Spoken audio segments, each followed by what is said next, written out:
Welcome to another episode of Show and Tell Book Nook. I'm Amber, And I'm Chantel. and today we are updating our list of Emily Henry's novels in honor of the release of her latest novel, Funny Story.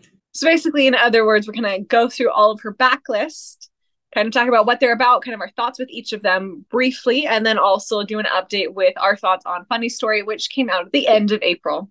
I'm going to go hard off the bat. When the Sky Fell on Splendor is my least favorite Emily Henry novel. It's the mix of Stranger Things slash some other TV show I don't watch or haven't watched in small town Ohio, kind of a mix of like extraterrestrial slash paranormal. There was a lot happening in it. It was kind of all over the place. Not my favorite. So for those who don't know, When the Sky Fell on Splendor is part of Emily Henry's backlist, and it is like a young adult sci-fi almost. It was published in 2019. Yeah, no, I agree. The way you described it is, I think, pretty perfect. It just was odd. I would say my second least favorite by Emily Henry is The Love That Split the World. First debut novel, actually, also young adult. It was published in 2016. Something was slightly missing from it, I think, to make it like really great. Yeah, I think that's a fair assessment. This one kind of had Friday Night Lights feel to it. Thrown in with like an indigenous representation kind of concept. I enjoyed it for the use of the myths, like the world creation myths and the history lesson that kind of included. Can I amend my list? I just remembered another one that I actually don't like by her that probably is worse than Love Has Split the World, but I think you'll have it too. So yeah, so I'm going to put this one with an asterisk as my second least favorite because it's not a solo novel. It's Hello Girls. She wrote it with Brittany Carvalho. This one is the YA version of the TV show Good Girls, if you're familiar, and has the vigilante vibes of Taylor Swift's Midnight Song. Just the way it started was off-putting just from page one. And then this journey the girls go on as they're trying to escape the abusive lives that they're coming from, off the wall. Yeah, that's the one that I was like, wait, that one was just odd. If you had not told me Emily Henry wrote it, like I wouldn't have known. There's no like telltale fingerprints from her. So that is what I find also extremely odd about it. Third least favorite is gonna be People We Meet on Vacation. The story between those two was interesting. I have mixed feelings actually about the way the story is told in flashbacks and present day. So controversial opinion, but People We Meet on Vacation is going to be my third least favorite. And I think People We Meet on Vacation is the book that actually, I'm not going to say launched Emily Henry's career, but that is the one that blew up on TikTok and then pushed her into the limelight, made us fall in love with her, and then everyone also started seeing a lot of her other ones. I personally feel that if you don't like People Who Meet on Vacation, you ultimately end up liking Beach Read. And I liked People Who Meet on Vacation, and Beach Read is not my favorite book by her. So that one is actually my third least favorite. I had qualms about the entire book. I've read it like twice or three times because everyone around me loves it so much, but I just, yeah. For me, this is going to be Love That Splits the World. I think it's going to be in this section. After Beach Read, I probably would put People We Meet on Vacation. Oh, interesting. Well, if you're keeping score, we have A Million Junes left, Book Lovers left, Happy Place left, and Funny Story left. Okay, so we're in our top four. Yes. What's your next one? This gets hard. Gonna be Beach Read. Okay. I kind of expected that. Yeah. Mine, Happy Place.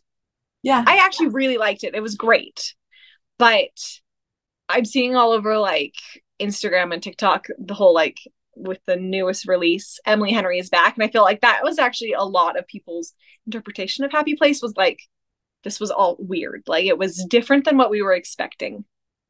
I really liked it because it dealt a lot more with sadness and sorrow and that aspect, and loss.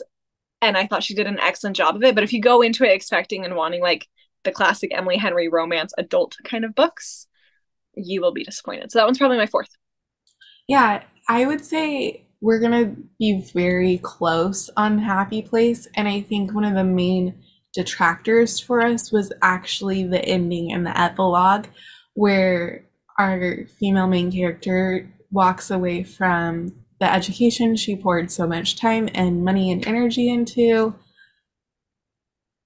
Yes. Yeah. So It is so unrealistic.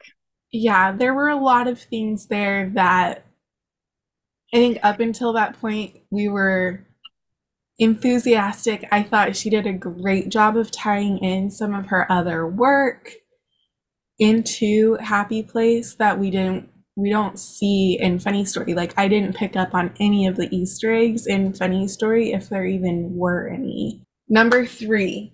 So between Funny Story, Book Lovers, and A Million Junes, which is your third favorite? Book Lovers is going to be my third favorite. And I really like Book Lovers. I think Charlie and Nora just had such an interesting story. And I really like some of the things I like about Nora also happen to be the things I don't like about Nora.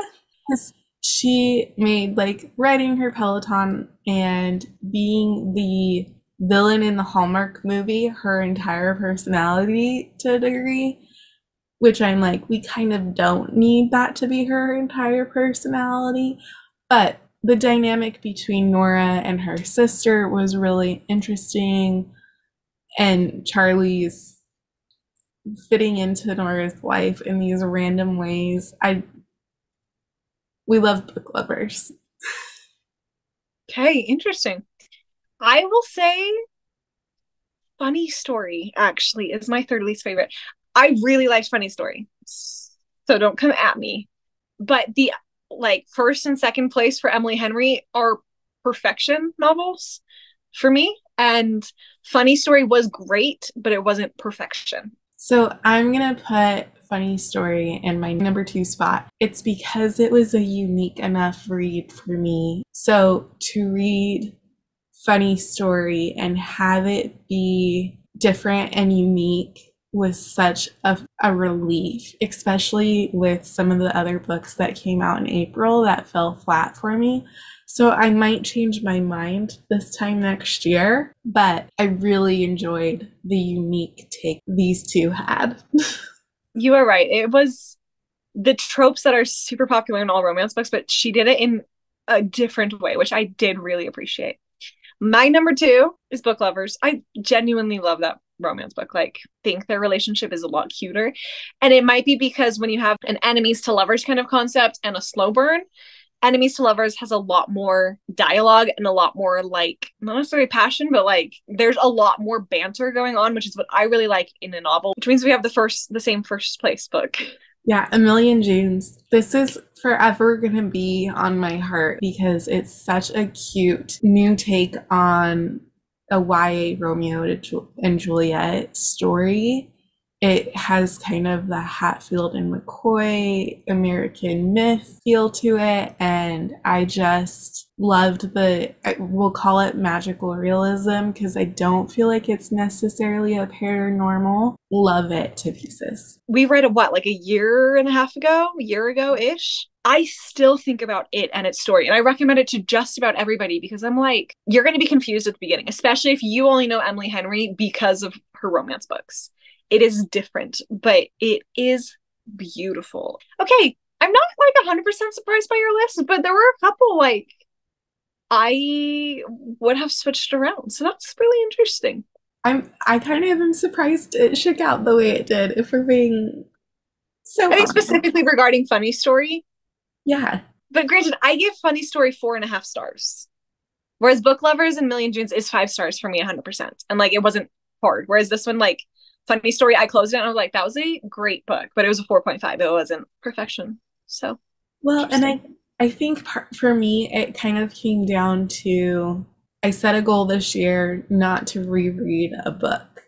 And I haven't reread anything on my shelf yet this year. And after I put Funny Story down, I almost picked it right back up again to reread. Let us know in the comments if you've read all of Emily Henry's Backlist, if you agree with our rankings or not. Have you read Funny Story? What do you think? Thanks for joining us on this episode. And we'll see you guys next time.